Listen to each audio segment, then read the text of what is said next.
ಇವತ್ತು ಕಲಬುರಗಿ ಜಿಲ್ಲೆಯ ಕಮಲಾಪುರ ತಾಲೂಕಿನ ಸುಕ್ಷೇತ್ರ ಅಂಬಲಗ ಗ್ರಾಮದಲ್ಲಿ ನಾವಿದ್ದೇವೆ. ಕಲಬುರಗಿ ಜಿಲ್ಲೆಯ ಕಮಲಾಪುರ ತಾಲೂಕು ಅಂಬಲ ಗ್ರಾಮದಲ್ಲಿ ನಾನು ಜನಿಸಿದ್ದೇನೆ.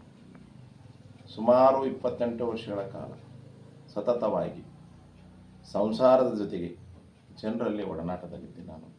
ಅವರ ಕೆಲವೊಂದು ಮೂಢನಂಬಿಕೆಗಳಾಗಿರ್ಬೋದು, ಮೌಢ್ಯಗಳಾಗಿರ್ಬೋದು, ಮತ್ತು ಅವರಲ್ಲಿ ಕೆಲವೊಂದು ಸಂತಾನ ಫಲದ ಕೊರತೆ ಇತ್ತು. ತಾಯಿ ಭಾಗ್ಯವಂತಿ ಎಂಬಾಭಾವಿ ಆಶೀರ್ವಾದದಿಂದ ಅವರಿಗೆ ಸಂತಾನ ಫಲ ಕೂಡ ಆಗಿದೆ. ಸುಮಾರು ಒಂದು 50 ಭಕ್ತಾದಿಗಳಿಗೆ ನಾವು ಆ ಒಂದು ಕುಂದು ಕೊರತೆಯನ್ನು ಹೋಗಲಾಡಿಸಿದ್ದೀವಿ.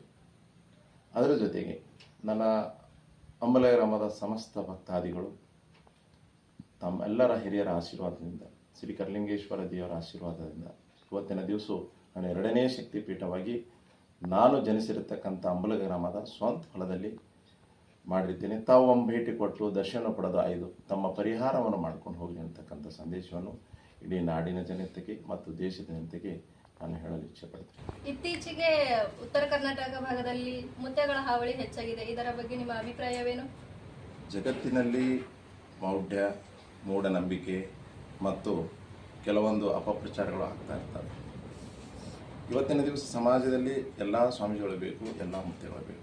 ಒಬ್ಬರೇ ಇವತ್ತು ಒಂದು ತಾಲೂಕು ಅಥವಾ ಜಿಲ್ಲೆಯಲ್ಲಿ ಒಬ್ಬನೇ ಡಾಕ್ಟರ್ ಇದ್ದರೆ ನಡೆಯಲ್ಲ. ಹಂಗೆ ಪ್ರತಿ ಹಳ್ಳಿಯಲ್ಲಿ, ಪ್ರತಿ ಗ್ರಾಮದಲ್ಲಿ ಒಬ್ಬರು ಡಾಕ್ಟರ್ ಹೇಗಿರ್ತಾರೆ ಹಾಗೆ ಮುತ್ಯಗಳು ಬೇಕಾಗಿದೆ. ಅವಶ್ಯಕತೆ ಈ ಸಮಾಜದಲ್ಲಿ ಮತ್ತು ಈ ಕಲಿಯುಗದಲ್ಲಿ ಬೇಕೇ ಆಗುತ್ತದೆ. ಎಲ್ಲರೂ ಇದ್ದರೆ ಈ ಸಮಾಜದಲ್ಲಿ ಇರ್ತಕ್ಕಂಥ ಮೂಢನಂಬಿಕೆ, ಮೌಢ್ಯಾಚಾರ ಮತ್ತು ಮಾಟಮಂತ್ರ ಹೋಗಲಾಡಿಸಲಿಕ್ಕೆ ಸಾಧ್ಯ ಆಗ್ತಕ್ಕಂಥ ನನ್ನ ಅಭಿಪ್ರಾಯ.